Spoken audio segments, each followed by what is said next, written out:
Quando o senhor fala que vai amadurecendo ali aos 20 anos, mais ou menos, antes disso tinha a fagulha. Será se eu vou ser padre? Eu teria o desejo, já acendia no coração algumas possibilidades ali? Olha, o amor à igreja, sim.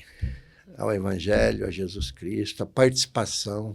Mas assim, de uma decisão mais radical de ser padre, começou um pouco depois mesmo, lá com os 20 anos. Tanto é que, como eu disse, eu namorava, eu tinha até projeto de me casar. Sim. No meu horizonte era isso, participar da igreja. Mas com o tempo, o discernimento, Deus tem seus caminhos, né? Eu vi que era mais forte o chamado da igreja, né, do que para o matrimônio.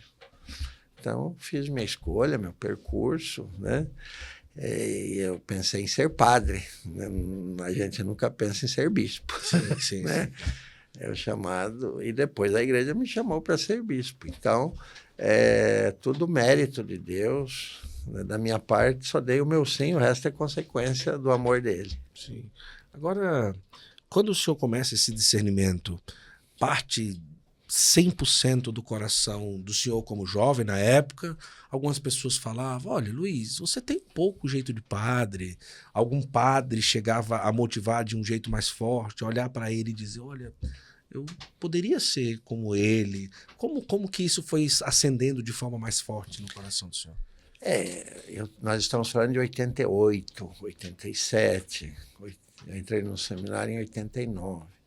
Então, não é que eu não gostava de divulgar muito, sempre fui muito reservado. Então, tinha um frei que me acompanhou, né, com muito carinho, algumas pessoas muito próximas. Não quis, assim, divulgar muito, porque senão tem aqueles que apoiam e aqueles que criticam, né?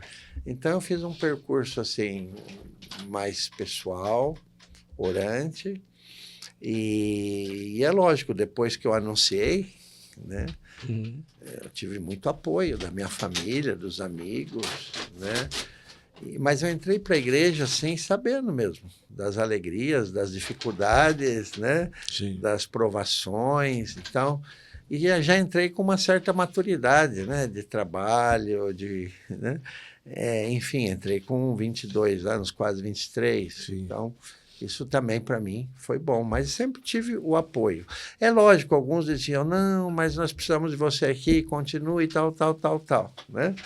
Mas outros falaram, não, é importante, então, né? Uma consagração mais radical, total, e assim foi. Tem muitos jovens que entram no seminário, alguns tiram de letra. Para mim foi muito tranquilo.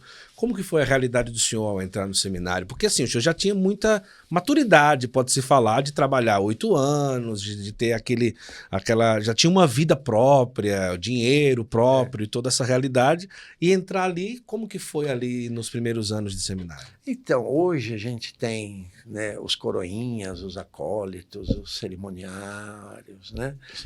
Que já começam na igreja, já perto, muito próximo do altar. Já conhece algumas coisas. Na época minha nem tinha coroinhas, né? Então, a minha atuação mesmo era mais na pastoral. Certo. Né?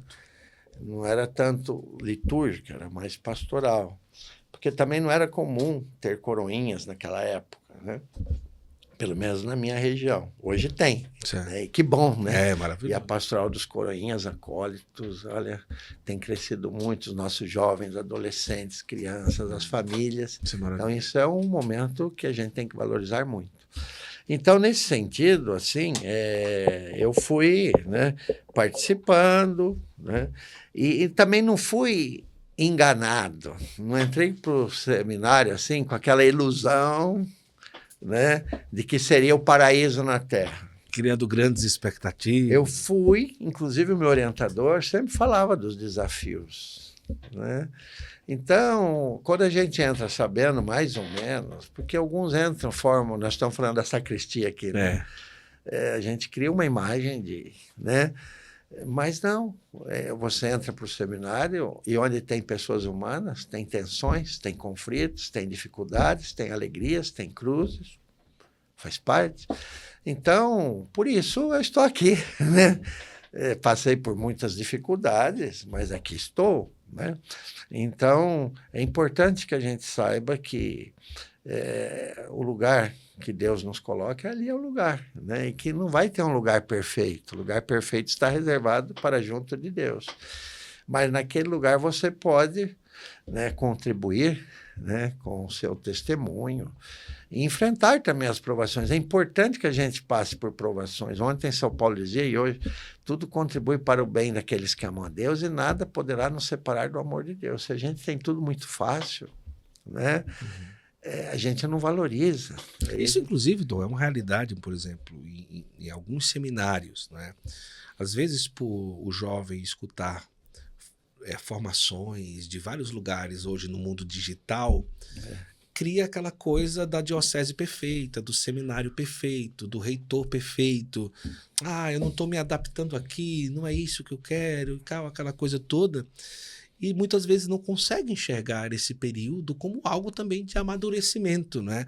Nunca, por mais que a pessoa construa, nossa, mas aqui no seminário a gente devia aprender isso, aprender aquilo. Claro que a gente vai sempre tentar melhorar a formação dos nossos jovens, mas entender que o que o senhor falou é muito sério. O lugar é este lugar que nós estamos. E valorizar isso também, né? Senão, né, a gente se decepciona. Não é para isso, né? A gente tem que aproveitar as ocasiões, até, né, aquilo que a gente vê que está errado, aprender com aquilo e falar para Jesus, eu não quero fazer desse jeito, né? Porque alguns falam, não, eu pensei que era assim, não é, estou fora. Não, calma, né? A sua vocação está além dos limites humanos, né? Coloque o foco em Jesus, esse não decepciona, é o único. Todos nós vamos decepcionar, de uma maneira ou de outra. Então, talvez essa é a questão, né? Quando alguém entra para o seminário, ajudá-la a pôr o foco em Jesus. É lógico que o testemunho dos padres, dos formadores, dos bispos, isso é fundamental, né? Mas não é uma decepção aqui, uma queda ali, que vai jogar fora a minha vocação, né? Pode até arranhar um pouco, mas se é vocação mesmo, eu vou resistir àquilo e vou seguir em frente, né? Então, eu sempre falava isso para os meus alunos, olha, cuidado criar uma imagem de um mundo perfeito, de uma igreja perfeita, porque na hora que vocês forem ordenados, o mundo não é assim, a vida não é assim, e se vocês não aprenderem isso, vocês vão sofrer, vão adoecer e vão fazer os outros sofrer também, né? Então, acho que o pé na realidade, né? E nós estamos todos no processo de santificação, né? É um percurso que todos nós fazemos. Em algum momento no seminário, o senhor teve algum período que chegou perto ou de discernir que não era aquilo, ou pensou em voltar? E se teve, como que o senhor superou assim? Olha, boa pergunta, Guto. Eu não tinha pensado nisso, mas eu nunca tive um momento de crise, não, de falar, vou deixar o seminário. Talvez por conta disso eu entrei já um pouco mais convicto, já sabendo de onde estava, né?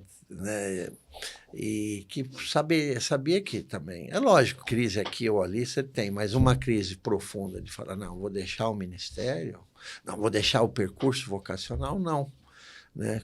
Deus me deu a graça de enfrentar tudo, teve momentos difíceis, né? Mas não chegou nesse ponto de falar, vou sair.